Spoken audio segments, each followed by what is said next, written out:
मित्रांनो, कोणी तुमची निंदा करत असेल, तुमच्याबद्दल चुकीचे बोलत असेल तर तुम्ही काय करता? रागवता, उत्तर देता की शांत राहता?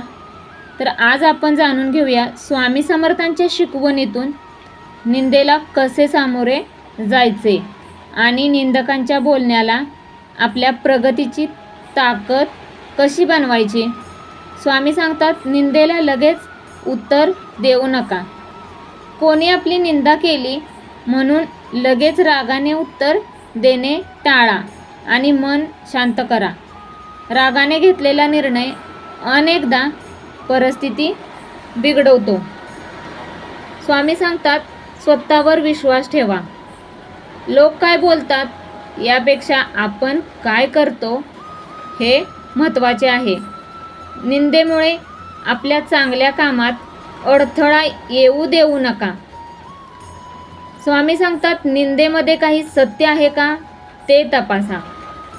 खरं तर निंदा करणारी व्यक्ती चुकीची असेल असं नाही.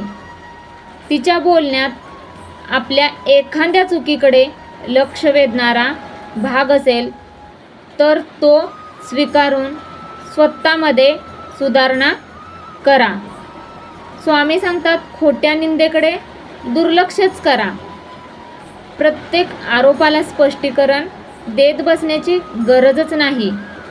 काही वेळा तुमच्या शांततेने, मेहनतीने आणि यशाने निंदा करणाऱ्याला उत्तर द्या.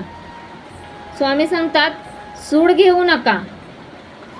त्याने माझी निंदा केली म्हणून मी त्याची निंदा करतो, हा मार्ग मनाला शांतता देत नाही. त्याऐवजी आपले काम प्रामाणिकपणे सुरू ठेवा. खरं तर लोक तुमच्याबद्दल काय बोलतात यावर तुमचे आयुष्य ठरू देऊ नका. त्याऐवजी तुम्ही काय करता यावर तुमचे भविष्य ठरू द्या. लक्षात ठेवा, निंदा ऐकून थांबू नका. निंदेमुळे खचू नका. निंदेतून शिका आणि आपल्या ध्येयाकडे पुढे चला. मित्रांनो, आजचे विचार जर तुम्हाला आवडले असतील तर एक लाईक करायला विसरू नका.